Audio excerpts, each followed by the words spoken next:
When I say that people are left-brained, please don't think that I'm saying they're not smart. Left-brained people can be very, very smart.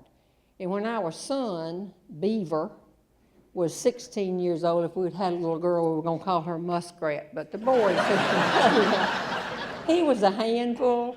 Now, right now, he's married, got 2 teenage boys, got a wonderful wife. He just makes them toe the line. But back when we had him, oh, man, it was tough. We can try to laugh about it now.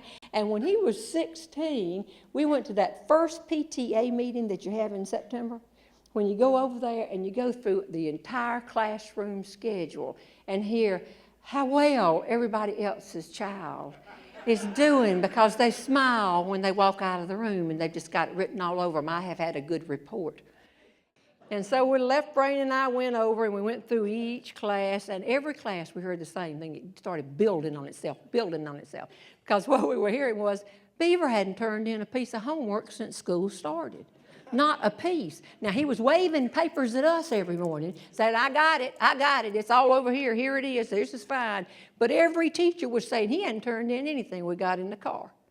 And I was livid. And now I go around the country saying, look for the humor in stressful situations, but I was livid. And I called on the lines my mother had used. I'm going to skin him alive. I'm going to jerk a knot in his arms and legs. And my best one, when we get home, I'm going to wring his neck like a chicken. Left Brain said, you need to calm down.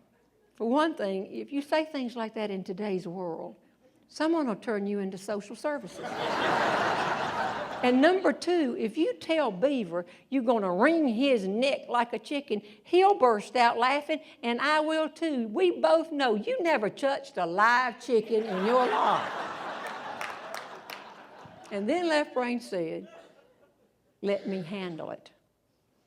Why would you handle it? Let me handle it. I don't want to say that I could handle things better than you, but you're upset.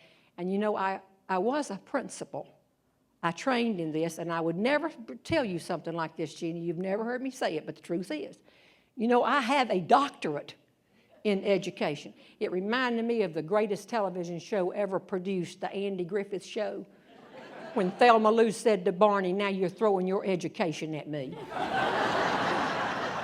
And I said, well, I have a physical education degree, and I like to go in the house and do like a coach and yell at him from the sidelines. He said, you just calm down, because this is what you do in education. And I'm just listening.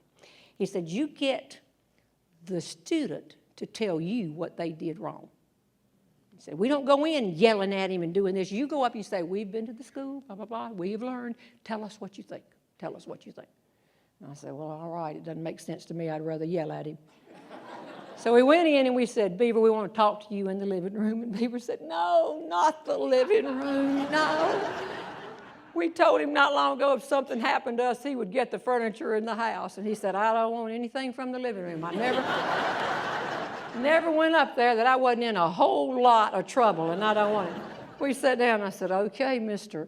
Education, you're up. And he said, Beaver, we've been over to the school.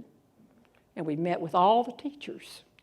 And we've heard something, and we saw a lot of the parents of your friends. And we feel like it's something you might want to tell us before we tell you about it. Jerry sat back because he was quite proud of himself. And Beaver said, well, Britt bought the beer.